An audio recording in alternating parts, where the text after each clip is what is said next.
Shalom, shalom a todos. É muita alegria poder estar aqui com vocês mais uma vez e mais uma oportunidade aqui no canal Ecos do Sinai, trazendo um conteúdo maravilhoso e muito especial. Um conteúdo onde vamos falar a respeito da igreja ou comunidade de Esmirna. Estamos tratando das cartas às 7 comunidades messiânicas do Apocalipse, as quais João, Yohanan, trouxe profeticamente e estão ali no livro das Revelações, o livro do Apocalipse, ok? Eu quero deixar aqui para vocês um conteúdo que foi preparado e trazido pelo Rabino Yosef Baruch, a qual eu tenho o prazer de ser um discípulo e estudante ali da Yeshiva, que é a ZIL, a Zeit Yosef Yeshiva University, da qual ele é reitor e fundador. Falando nisso, eu quero deixar a vocês que tenham interesse em estudar a palavra, a ser um verdadeiro mensageiro do Senhor, aquele que maneja bem a espada, na verdade, maneja bem a palavra e não tem do que se envergonhar quando fala da palavra, né? Então, se você tiver interesse e você é um desses que tem vontade de estudar as Santas Escrituras no seu contexto original, eu te convido a entrar em contato com a secretaria ali da Yeshiva e conhecer. Se você entrar em contato pelo descritivo que eu vou deixar aqui abaixo, logo na descrição do vídeo eu vou deixar aqui para vocês como e o endereço de como entrar em contato com a Yeshiva. Vocês tendo interesse e se matriculando, pode citar aqui que você viu no canal Ecos do Sinai, comigo, Hugo de Almeida, e você vai ser abençoado com a isenção da matrícula, ok? Isso é uma bênção que eu posso deixar para vocês, que tem abençoado nossas vidas, compartilhando conosco, assistindo o nosso conteúdo, você que tem clicado, você que tem curtido, tem deixado aqui a sua mensagem, tem deixado aqui muitas das vezes um elogio, um puxão de orelha. Por favor, escreva para nós, diga o que você está achando, né? Se você também tem pedido de oração, pode deixar o seu pedido. Nós estamos deixando o e-mail aí do canal Ecos do Sinai na descrição do vídeo, ok? Então você pode ficar à vontade. Faça contato conosco. Essa é uma forma de nós nos abençoarmos, ok? E vamos ao conteúdo, Hoje, a carta que é direcionada à comunidade de Esmirna é uma das 7 comunidades messiânicas do Apocalipse e é descrita como uma comunidade pobre e perseguida, mas espiritualmente rica e fiel. Baruch Hashem. E essa comunidade recebe o elogio do Senhor Yeshua por sua fidelidade e também recebe exortação para não temer o sofrimento, e ele promete a essa comunidade que for fiel até a morte, a coroa da vida. Olha que bênção! Se você for fiel até a morte, você recebe a coroa da vida. Meus irmãos, aproveite desse conteúdo, desfrutem, é maravilhoso, é bênção, foi preparado para você e tem uma mensagem muito poderosa. Eu tenho certeza que vocês vão ser abençoados em nome do Senhor Yeshua HaMashiach.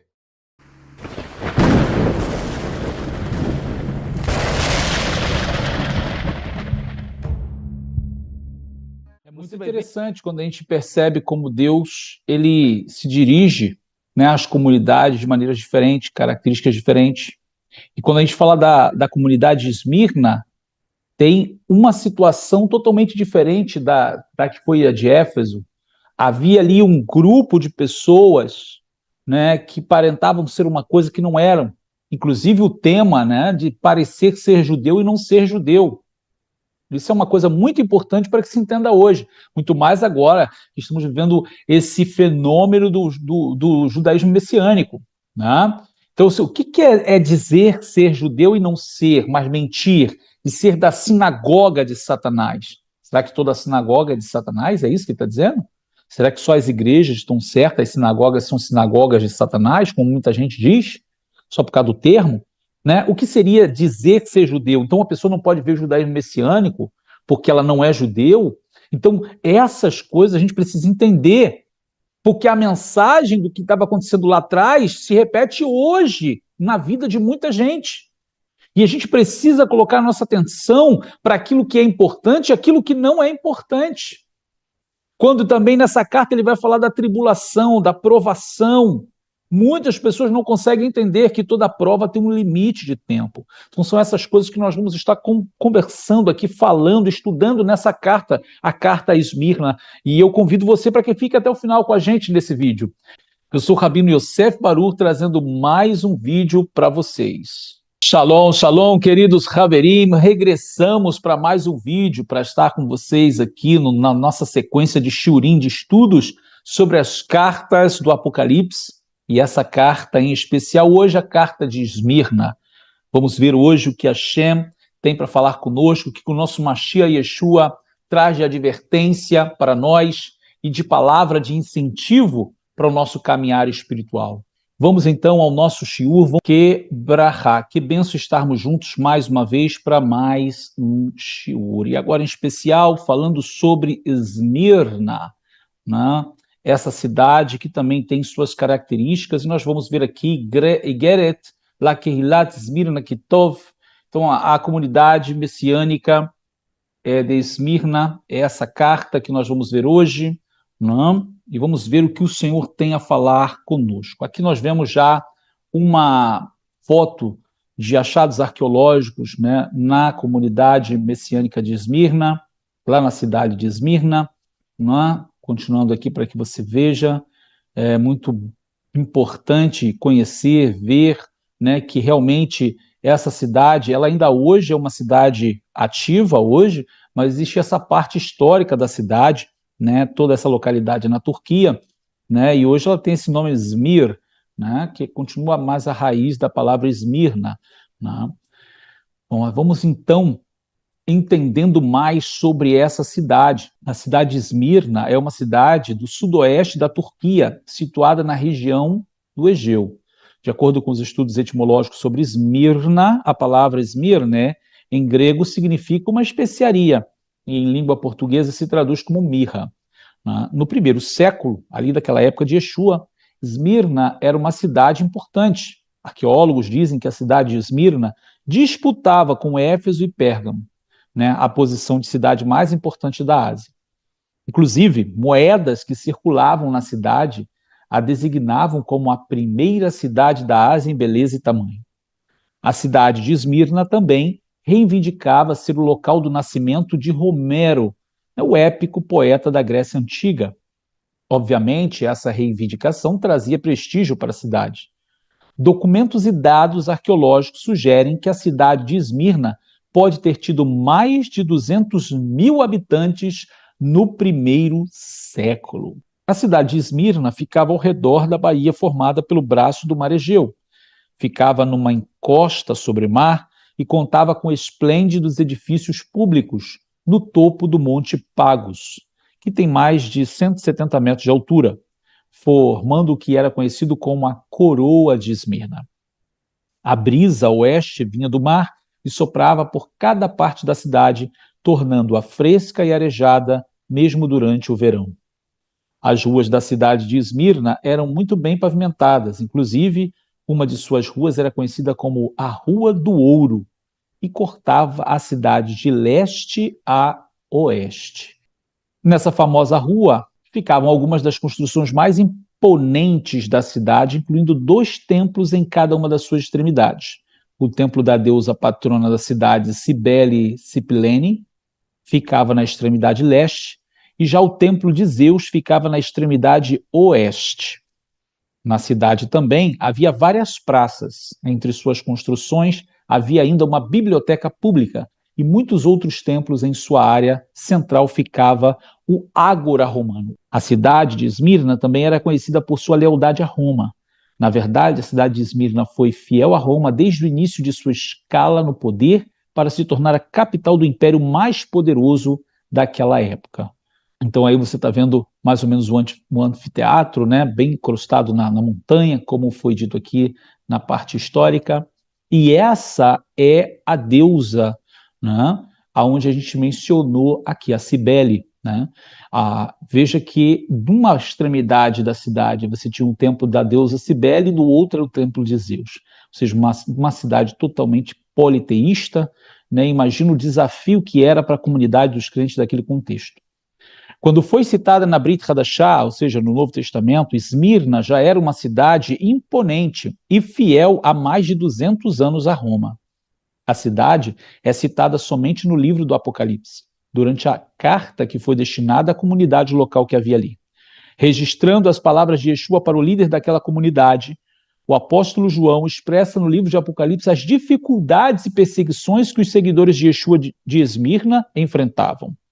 Embora a Brit Hadashah, ou seja, o Novo Testamento, não informe, é possível que a comunidade de Esmirna tenha sido fundada por Rabi Shaul, pelo apóstolo Paulo, durante sua terceira viagem, em meados do primeiro século. Né?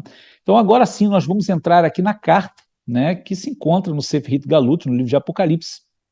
E logo aí, no verso 1, ele vai dizer: El malach erhilat Esmirna kitov, Etele advarim omer, harishon ve'ahacharon, asher met vayehi. E ao anjo da comunidade messiânica em Esmirna escreve: isto diz o primeiro e o último, que foi morto e reviveu. Aqui eu já quero trazer para vocês uma coisa muito importante, que a carta, todas as cartas, ela vai trazer a identificação do remetente, né, daquele que está enviando.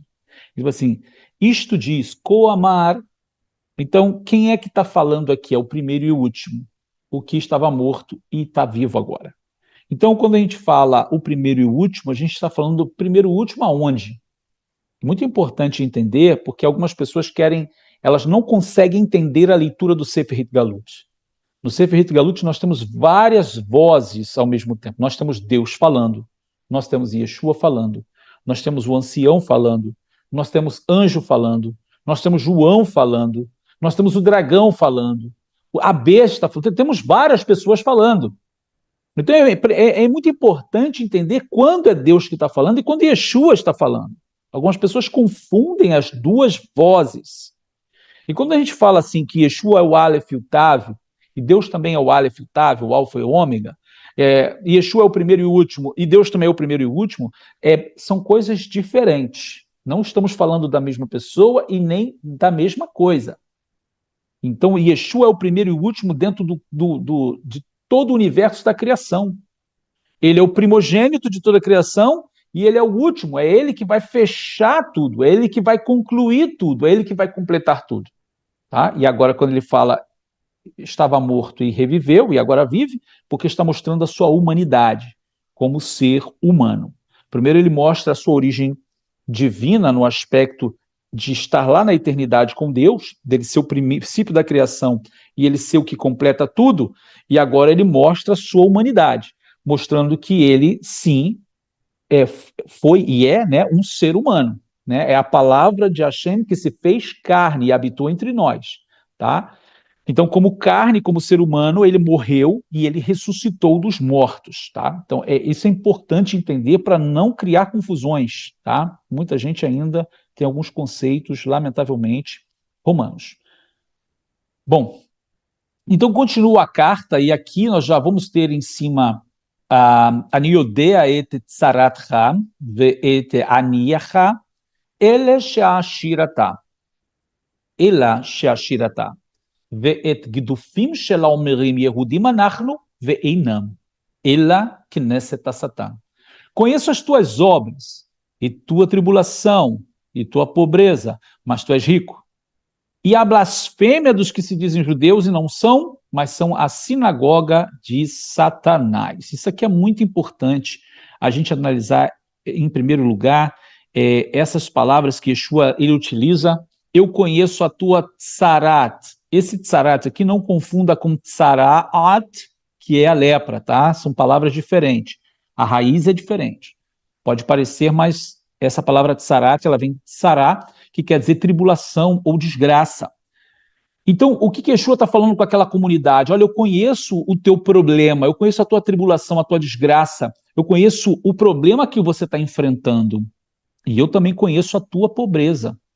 Aniá, tá? Né? Eu conheço a tua pobreza, que você tem escassez, que você tem falta de tudo. Mas eu quero informar a você que você é rico. Ela she'ashirata. Que você é rico. Você não está sozinho, você não está pobre, sem recurso, sem nada. Você pode, de repente, passar algumas dificuldades nesse mundo, mas você é rico. E o que ele está querendo dizer para aquela comunidade? Olha, com todas as perseguições, com tudo que está acontecendo aí, eu conheço quais são os problemas. Eu tenho ciência de cada situação que está acontecendo.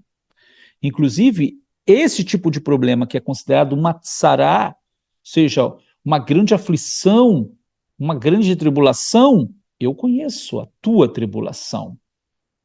E eu também conheço a tua pobreza, a tua falta de recursos. Mas você precisa saber que você é rico. Você tem riqueza espiritual na presença de Hashem, na presença de Deus. E ele continua e diz: Ve'et gidufam shel haomrim Yehudim anachnu ve'einan. E a blasfêmia dos que se dizem judeus e não são, ela knesset Satan, mas são da sinagoga de Satanás. Aqui eu preciso mostrar para vocês uma coisa muito importante. Há várias pessoas, e eu sei que vai aparecer aqui nos comentários, pessoas que não entendem o que estão lendo, pessoas que não sabem o que estão lendo, são pessoas que não dominam a língua, não dominam o contexto, nem a exegese judaica, e nem a exegese real do texto. E ela pega tudo que é sinagoga, ela põe como sinagoga de Satanás. Tá vendo? Disse sinagoga de Satanás. Eles são da sinagoga de Satanás. Cuidado com as sinagogas, sinagoga de Satanás. A palavra sinagoga, que é uma palavra grega, ela vem do hebraico Beit Knesset, que é casa de assembleia, casa de reunião. Seria quase a mesma coisa que um templo chamado igreja, onde as pessoas se reúnem para orar, cantar, louvar, né? É a mesma coisa a sinagoga. Embora a sinagoga ela se dedica mais ao estudo e às orações, mas também tem reuniões sociais. Então, sinagoga é um lugar onde tem um Sefer Torá, o livro da Torá. Então, é um lugar Kodesh, é um lugar de santidade. Não tem nada a ver com Satanás. Agora, precisa entender o que está no contexto, porque tem muita gente, lamentavelmente, tão ignorante de pegar um texto como esse e dizer que toda sinagoga é de Satanás. Isso é o cúmulo do absurdo da ignorância. Melhor que não fale nada, né? Melhor que fique quieto. Então, assim, ser da sinagoga de Satanás, o que significa Satanás? Tem gente que nem sabe o que é, né? Satanás não é um nome, Satanás é um título. Então, Satan, que vem do hebraico, ha-Satan, quer dizer o opositor, aquele que se opõe a alguém. Por isso que o nome anticristo em hebraico é Soten, de Satan, Hamashiach. Soten Hamashiach, que quer dizer o quê? O opositor ao Messias. Então, o que é ser sinagoga de Satanás? É ser uma reunião de pessoas, uma assembleia de pessoas que se opõem a alguém, que se opõem a alguma coisa. Ou seja, que está servindo a Satanás. Porque se a Satanás se opõe à obra de Deus, se Satanás se opõe às coisas de Deus, e alguém está paralelamente se opondo às coisas de Deus, por causa das suas ideologias, dos seus interesses, essa pessoa está trabalhando junto com Satanás. Então, isso é o centro da coisa. Porque o contexto da carta é, olha, Yeshua dizendo, eu conheço o teu problema, eu conheço a tua tribulação, a tua pobreza, mas você é rico. E eu sei que aí tem blasfêmia de pessoas que se dizem judeus e não são, mas são da sinagoga de Satanás. Por quê? Porque são pessoas que estão se opondo àqueles que estão passando a tribulação. Mas como assim? Uma congregação dividida? Sim, há pessoas que, lamentavelmente, estão na igreja, estão na sinagoga, mas só no lugar físico. Elas não estão servindo a Deus. Elas não são verdadeiras. Elas são falsas. Elas são mentirosas. Quando a gente vai olhar a sequência do texto, você vai ver que pessoas vão ser presas e vão ter tribulação de 10 dias. Satanás vai colocá-las na prisão, no contexto lá de Esmirna. Que é isso? Traição, entregando seus irmãos para serem presos. São pessoas que, lamentavelmente, o espírito de Hashem não está nelas. É apenas a casca, mas Yeshua conhece elas. Não? Então, interpretar qualquer sinagoga como sinagoga de Satanás, isso daí é o cúmulo do absurdo, da ignorância. Mas qual a interpretação correta? Que pessoas realmente que se tornam opositoras às coisas de Deus, elas são como sinagogas de Satanás. Elas são um ajuntamento de pessoas que servem a Satanás, não servem a Deus. Por mais que estejam dentro de um templo, numa sinagoga ou numa igreja. Não é? Então, muito importante entender. Agora vamos falar do judaísmo messiânico. Né? A pessoa não é judeu, agora está usando kippah de tzitzit. Tá, e aí a pessoa lá no passado ela não era judia, mas ela vivia como judeu. Porque não é para viver outra coisa. Se ela aceitou o Messias judeu, ela tem que viver como o povo judeu. Se ela aceitou o Messias de Israel, ela tem que viver como Israel. Então, assim, comer como Israel come, festejar as festas que Israel festeja, servir o Deus que Israel... Qual foi a palavra de Ruth para Noemi? O teu Deus será o meu Deus, o teu povo é o meu povo. Aonde você for sepultado, é você também. Não é assim? Eu quero ser igual a você, eu sou seu povo agora. Eu faço parte do seu povo agora. Você que não tinha Yeshua, não tinha Jesus, aí agora você tem. E ele te enxertou aonde? Em Israel. Então é para você viver como quem? Israel. Então, eu falo principalmente nos conceitos espirituais, né? É claro que existem tradições e tradições que você pode viver ou não. Tradição é uma coisa cultural. Agora, o que é mandamento de Deus, o que é que te conecta à espiritualidade, você tem que viver. Você tem que ser, você tem que viver aí. Né? E é justamente o que Satanás não quer que você faça. Quando vem essas pessoas com crítica assim, agora virou judeu agora, diga com muita satisfação, sim, agora eu sou judeu, agora eu faço parte do povo de Israel. Agora eu estou vivendo como povo de Israel, né? Eu fui enxertado na boa oliveira. Fale com honra, com orgulho. Eu fui enxertado na boa oliveira, agora sim. Eu não sou Roma, não. Eu não sou Vaticano, não. Fala assim que você já espeta logo quem vem te criticar. Eu não sirvo ao Papa, não. Eu sirvo ao Deus de Israel. Eu faço parte do povo de Israel. Né? Meu negócio não é com o Vaticano nem com Roma. Meu negócio é com Israel, né? Com o Messias de Israel. Então, isso é que te conecta. Qualquer coisa fora disso e que se opõe a você, lamentavelmente, se não for só o espaço da ignorância atuando na pessoa, é outro espírito que está atuando, querendo impedir a obra de Hashem na tua vida. Né? Mas vamos continuar aqui, porque existe ainda coisas muito importantes para a gente ver aqui nessa carta, que falou para eles lá e fala para a gente aqui agora, né? Então, continua ele assim, Al tirá, mipnei ma she'ata atid lisbol, hinei atid satan lehashlich anashim miken lakele kidei shetnusu, ותהיה לכם צרה 10 ימים, היה נאמן עד המוות, ואתן לך עטרת החיים. Nada temas das coisas que hás de padecer. Eis que o diabo, Satã, lançará alguns de vós na prisão, para que sejais tentados, e tereis uma tribulação de 10 dias. Ser fiel até a morte, e dar-te-ei a coroa da vida. Você sabe que essa mensagem é uma mensagem dura, sabe que essa mensagem é uma mensagem que não é todo mundo que quer ouvir essa mensagem. Yeshua não está dando esperança para essas pessoas. Ele está dizendo assim, alguns de vós, não vai ser todos, vão padecer. O diabo vai lançar alguns de vocês para serem tentados e terem uma tribulação de 10 dias. Mas seja fiel até a morte e eu vou te dar a coroa da vida. Essa mensagem que ninguém quer ouvir. Tipo, Senhor me liberta, Senhor me salva, e ele dizia, olha, seja fiel até a morte. Então, assim, nem sempre a gente vai ouvir o que a gente quer ouvir, né? Então, a palavra de Yeshua para aquela comunidade foi uma palavra, assim, que, lamentavelmente, não era o que todo mundo queria ouvir. Naquela situação, naquela ocasião específica, tá, gente? Então, quando ele fala, olha, Satanás vai lançar alguns de vós, não são todos, na prisão, e tereis uma tribulação de 10 dias. O que isso mostra para a gente? Que há propósitos específicos com pessoas específicas. Então, há pessoas que vão ser provadas, vão passar por tribulações duras, fortes, mas elas foram separadas para isso. E a tribulação ser de 10 dias, ela mostra que é um tempo limitado. Existe um tempo para a tribulação. Deus não vai permitir nenhuma tentação acima do que você possa suportar. mas ele traz a palavra para que não haja um desânimo e a pessoa não se perca no meio da provação. Seja fiel até a morte e dar-te a coroa da vida. Até onde vai o nosso compromisso com Deus? Tem que ser até a morte. Essa é a verdade, irmão. Ninguém sabe quem vai morrer e quem não vai por amor a Deus, por amor a Mashiach, por amor a Yeshua, por amor a Jesus. Tem que ser fiel até a morte. Você tem que ter isso no seu coração, na sua alma, na sua mente. Eu vou até o fim. Né? É claro que quem vai dar força é Ele, e quem garante isso é Ele. Mas você tem que ter a predisposição de ir até o fim.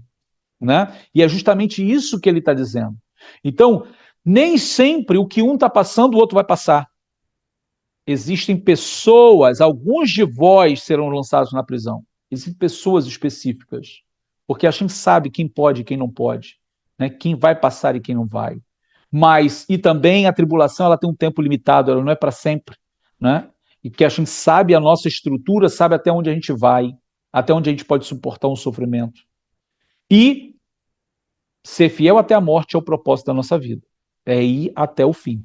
Né? E vencer, Baruch Hashem, porque há sido prometido, está garantida a coroa da vida, Baruch Hashem. Então a gente continua, veja, que aqui, e eu quero selecionar as palavras-chave aqui para vocês, que ele fala, Al tirami pnei masheata atid lisbol. Então não temas as coisas que você deve padecer. E a padecer aqui, a palavra padecer, novamente aparece o verbo lisbol, que é sofrer, né? Padecer. Então, assim, coisas que surgem na vida da pessoa, não temas, né? Mais uma vez ele diz, tsará, aqui olha, Tirie lachem tsará aseret yamim, tereis uma tribulação de 10 dias. Novamente, uma situação difícil, né? Um problema, uma tribulação com uma característica pesada, mas a palavra que está aqui, Reiê Neeman Adamavet, seja fiel, Neeman, seja fiel. Essa palavra tem a raiz de Amen, que é verdade, né? Vem de Emet. Então, assim, seja verdadeiro, né? Seja verdadeiro, não falso, ande na verdade, viva a verdade, e até o fim seja verdadeiro, seja fiel, e você vai receber a coroa da vida. Né? Esmirna recebe também, além dessa promessa maravilhosa, né, de ter coroa da vida, vem mais uma promessa, que é a promessa que sempre no final das cartas Yeshua vai fazer, Mishe ozen lo ishmana ma she'aruach omeret lakehilot. Quem tem ouvidos, ouça o que o Ruach, o Espírito, diz às comunidades messiânicas. Haminatseach lo yenazek bamavet hasheni. Ou seja, o que vencer não receberá o dano da segunda morte. Novamente o Haminatseach, que nós mostramos para vocês, o vencedor, o que dominar, né? E Nazek é não, ou seja, não será danificado, né? Quando fala assim, não receberá, a ideia é Inazek é não ser danificado, não receber o dano da segunda morte. Ou seja, o que ele está dizendo é que essa pessoa, ele vai participar da primeira ressurreição, ele vai se levantar dos mortos para receber a sua herança, para receber o seu galardão, pois o Senhor é fiel. Então, precisa-se ir até o final, precisa-se ser fiel até a morte. Ou seja, o nosso compromisso tem que ser até o fim. Ou seja, nós temos que estar predispostos a ir até o fim. Isso não significa que você vai ser torturado, que nós estamos no Ocidente, a probabilidade disso acontecer é muito difícil, não é impossível, mas é muito difícil. Mas existem outras armadilhas, outras formas de Satanás nos oprimir os servos de Deus, se opor aos servos de Deus, impor tribulações ao povo de Deus. Então, todos temos que estar com o nosso coração predisposto a ir até o fim para estar com o Senhor. Bom, queridos, nós vamos terminando por aqui. Que o Eterno vos abençoe. Shalom Uvrachá. Permaneça fiel até o fim. Nos vemos no nosso próximo vídeo. Shalom, shalom.